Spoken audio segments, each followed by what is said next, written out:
I'm going to have Anjali Sud, who is the CEO of Tubi, come and join me. And please, everyone, give a warm welcome to Anjali.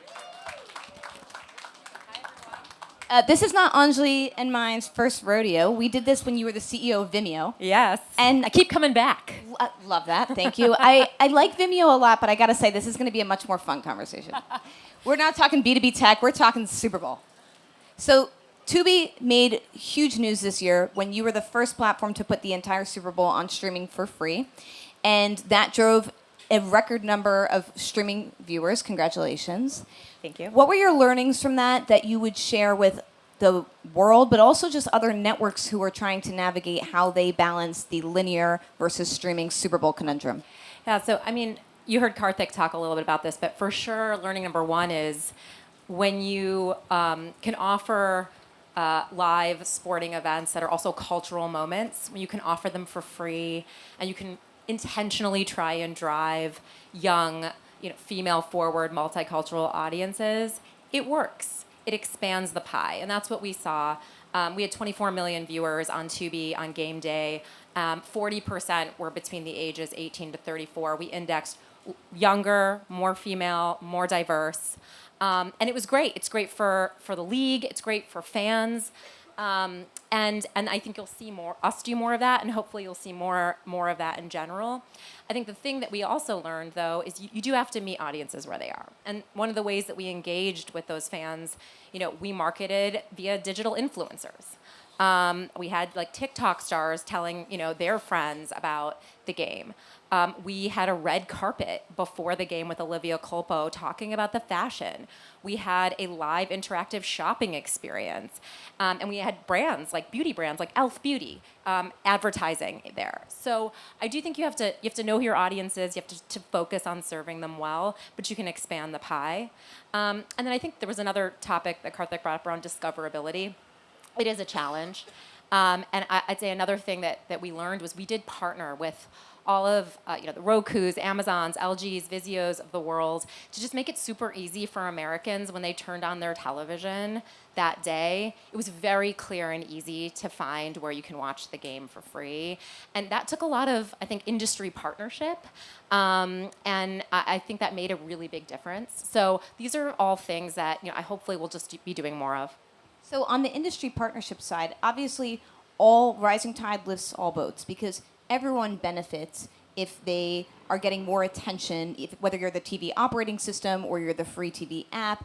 But for some of these events that might not be as big as the Super Bowl, and I'd want to get your opinion on which you're going to explore, do you think those types of partnerships will be as easy? I think they will because we've hopefully demonstrated the value here. But I'll tell you, it is on platforms like Tubi to keep extending that and learning. And I'll give you an example. One thing we know about Gen Z audiences is they care as much sometimes about the athletes and the stories behind the athletes, what we call shoulder content and programming, as they do the live event. And so one of the things Tubi will look to do to sort of make this a compelling proposition for our partners and for the fans is invest more in shoulder content. We just announced, speaking of tennis, Naomi Osaka doc. That's going to be coming out on Tubi in August. It's going to be talking about her journey coming back into the game after having a baby. We are doing a docuseries with Cam Ward, the #1 NFL draft pick. We're going to be doing World Cup programming following some of the footballers. And I think it's just recognizing that beyond the diehard sports fans, there are people who are in it for the culture, and we need to serve them with compelling stories and content and build that momentum. And so I'm quite optimistic, actually, that this is not a one-off. It's the beginning of a needed sea change. But that's fascinating because you're not necessarily talking about bringing more live rights to the platform. It's about building the shoulder content around the live programming, even if that live programming is somewhere else, because you can tap into the ongoing fandom. Yeah, I mean, I think for us, some of it is it's a marketing vehicle, right? It's expanding the audience. And obviously, if we can have the live rights to stream something, we certainly will. But there are times when we won't, and that's okay.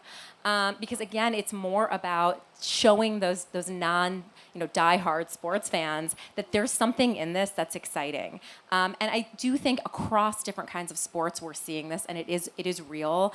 I think for women in sports in particular, there's just a need here. There's a vacuum that I think we have an opportunity to fill. So then on the live rights, obviously the Super Bowl was a unique situation because you're owned by Fox. Fox Corp had the rights, so you're partnering with them.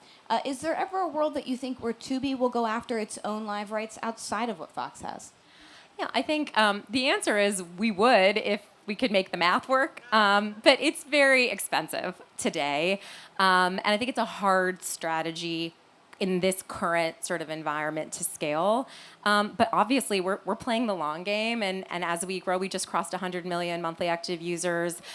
We have an opportunity. And by the way, we're one of the few kind of free platforms that we invest in hundreds of originals. And a couple years ago, no one thought we could make originals work, and yet here we are. So I never say never, but right now we kind of see that our opportunity to add value is in and around the game. It is worth noting, Azar, we are actually doing more live rights in Mexico. Actually, we have we have sort of the free exclusive platform for CONCACAF, English Premier League, Liga MX. So there are markets where we are starting to see this model actually work and scale, and so hopefully one day that will be in the U.S. as well. Yes, the U.S. is just particularly expensive and competitive. It sure is. We had Karthik mention the Gauge, which is a proprietary Nielsen measurement study that comes out every month in which they rank which streaming platforms have the most viewers. And one thing that's interesting is at this point, I think it's Tubi, Roku, and Pluto combined are making up nearly 6% of all TV viewing.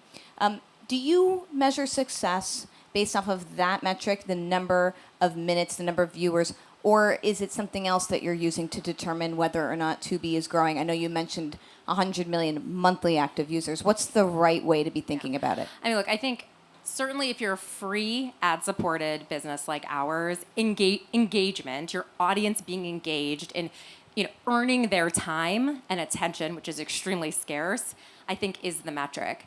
That being said, and this is something that it's hard to measure, but I'd say if it were measurable in a sort of consistent way, for me it's more about the quality of engagement, because the reality is that every minute of viewing time isn't the same. And Tubi is a platform, 95% of our viewing is on demand. So this isn't folks turning on like a live linear channel and maybe watching in the background for hours.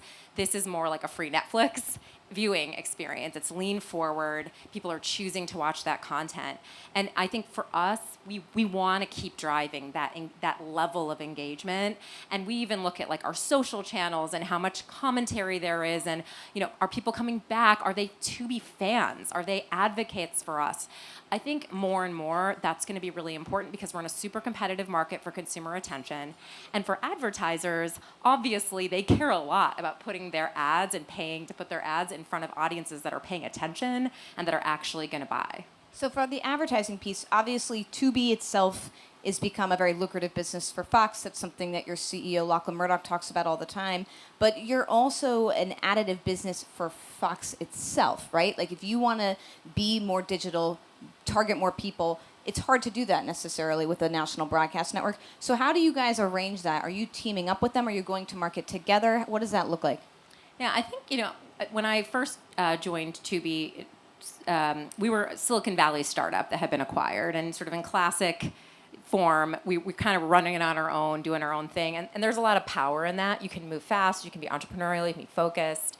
But certainly we have made an attempt, and you will see us continue to do this, to come together for advertisers and give them opportunities to buy across. I think this upfront in particular with Fox Sports, having the World Cup and NFL, and then combining that with Tubi's entertainment reach and that younger audience, we do feel that we are able to offer brands something that's very complementary, not duplicative, and therefore incremental.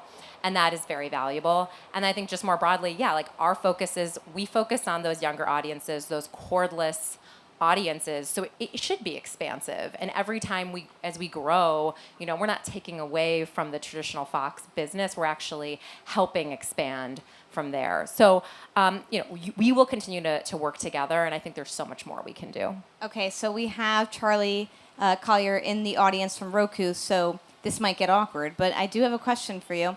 If you had to pitch a consumer, why Tubi as your free ad-supported viewing app of choice versus the other alternatives out there, what is your pitch?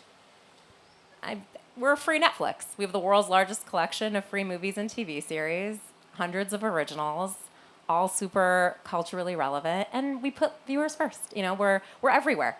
You can watch Tubi on any device, anywhere, and we're sort of ubiquitous and focused on the viewer. I think free Netflix is a very effective tagline because I know all of us wish Netflix was free. Congratulations, 24 million views for the Super Bowl. That is a shocking milestone and shows you where we are moving. 100 million monthly active users, another big milestone. I think teaming with influencers is really interesting, and I also think that the shoulder programming is a very big trend. Like, there's a reason that Peyton Manning's production company is now valued at over $1 billion. People love the docs. They love that shoulder content. Thank you for mentioning women's sports. Karthik, you as well. And I'm glad to see that that's getting a lot of momentum on Tubi. And then I think we're very excited to see what happens in Mexico and around the world as you explore more live rights. I know the U.S. is competitive, but you know what? If anyone can do it, Tubi can do it. A round of applause for Anjali Sud. Thank you all.